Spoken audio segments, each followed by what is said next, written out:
director on keyboards, Mr. Myron McKinley. My name is Myron McKinley. I am the music director of Earth, Wind & Fire. Excellent. And when did you first hear of Earth, Wind & Fire? If you don't mind, how old are you? Just I don't tell my age. not 25 plus. I'm 65. I don't like to tell it either. No, you don't look 65 nowhere near. Thank you. The first concert I ever went to for real was Earth, Wind & Fire. Are you kidding me? Yeah, when I was graduating high school. So I don't know where you fit into that. But I when heard did them you first at 7 years old.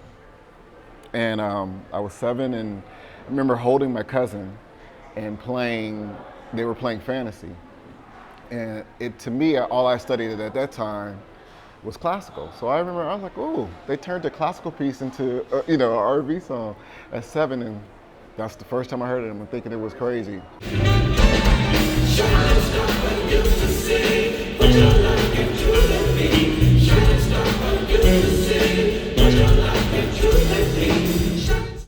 And so you became a fan of the band?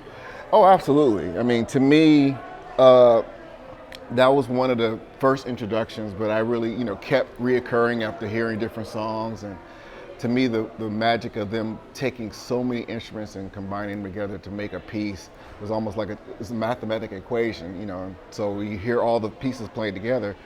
The irony is if you don't play your part, it doesn't end up being the equation, So it's really magical how Maurice and all of them got together and made that work. I love that too. Yeah. Kalimba's and the horns. Yes. Oh, man. 1,000 pieces going on. Yeah. And so, how did you transition from being a fan or being enthused about the band to now you're part of it? I was playing with Whitney Houston prior to meeting them, and I met them. They were on tour with Barry White, and they were doing their last tour, and I met Bernie in an elevator, and I was like, oh, we just kind of said hi, and next thing I know, their MD started playing with Janet, and they were looking for somebody to replace him playing piano. And so they recommended me, and next thing I know, from that point on, we met, and I came and did a session for Philip and turned the song in, and he said, who did the piano? And I said, I did everything, I did all the music. He's like, really? So after that, he called me and said, hey, we need somebody for 2 weeks, you know anybody? And it's like, oh, I just finished working with Stanley Clarke on Romeo Must Die as film score. I said, oh, I got 2 weeks, I can do it. And 2 weeks turned into 20 years. It's been 20 years? It's been 20 years, yeah. Wow, that's great. And were you musical director at first? Or? No, I came in just playing under Robert, who was our previous music director, Robert Brookins. And after that, I became maybe 2008 was when I became the MD. Philip asked me to be MD. Yeah. Did you succeed Larry Dunn? No, they were already, by the time I came in, there was a few people that were before. Larry Dunn had left a lot earlier before then. Okay. Yeah. What has been your most memorable experience with Earth, Wind & Fire? There's so many. But speaking in the sense of just learning to appreciate the placement of what you're supposed to play. I mean, it takes the funny thing is if you know how Verdine plays, how Al McKay plays, Larry Dunn plays, and all of them, they're all so proficient. Maurice, all so proficient on the instrument, but they're playing one part for pretty much the whole song. And the discipline it takes for them to do that and to make it be what it is, that was probably one of the biggest things it took for me the longest time to get, because you have all this information, you're like, I can do this, and then you go, no, I don't need to do that, I just need to do this. And that was always ongoing, because you always want to add something, but you realize, it just doesn't need it, because it takes away from what something else does, because it's so big. If it's a trio, if it's solo, you can do whatever, but it's 9 people on stage, and 2 guitars, and and horns, and so you play one little alternate, it kind of messes up everything. So that was one of the best learning experiences for me. Yeah. And your trio is probably the opposite. Exactly the opposite. To me, and I think that helped because it helped me to learn to push the boundaries in that area.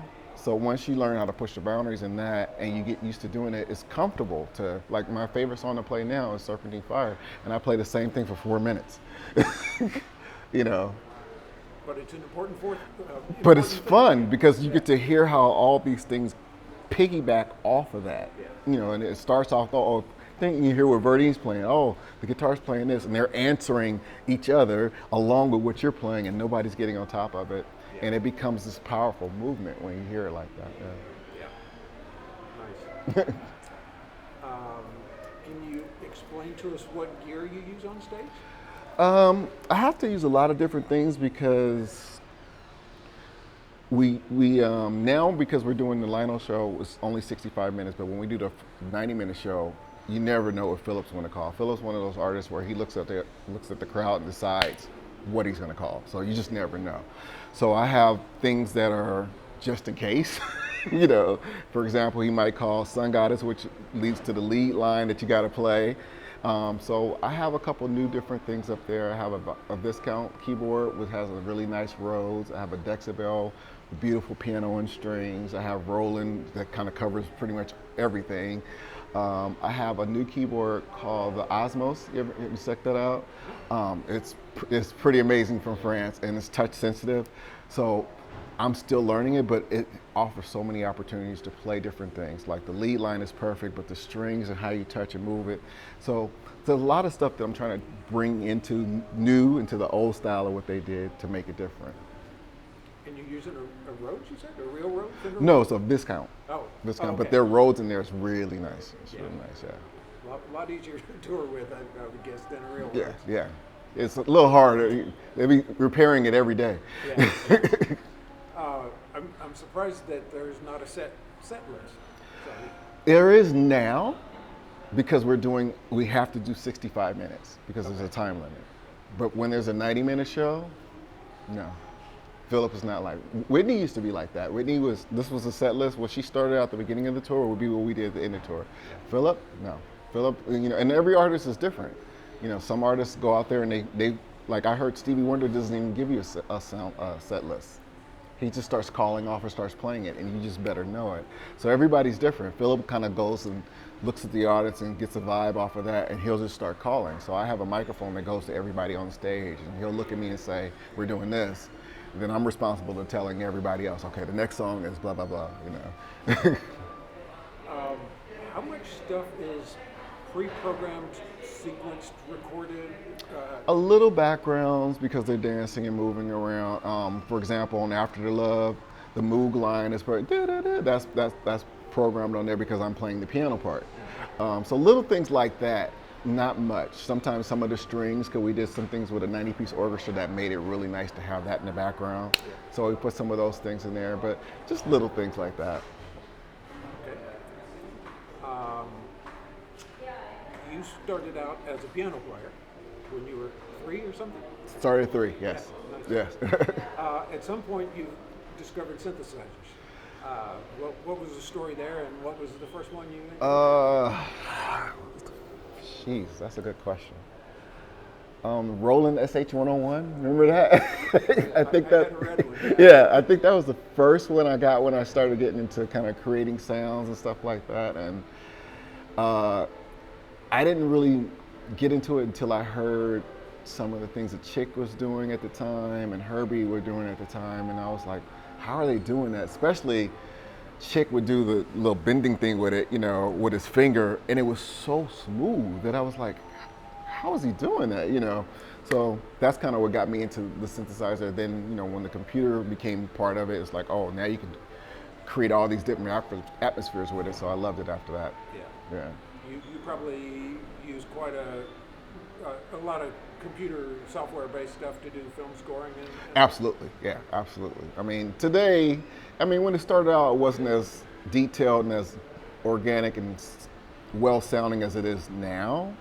But nowadays, what they have is the plugins.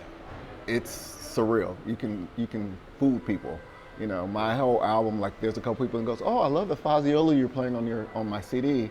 It's like, that's a piano I made in the computer, and they're like, "You're kidding me?" It's like, no, you know. So. yeah, that's cool. Is there any particular synth now that really speaks to you, draws you in? Right now, I'm Dexabel has one that's coming out. I haven't got my hands on it.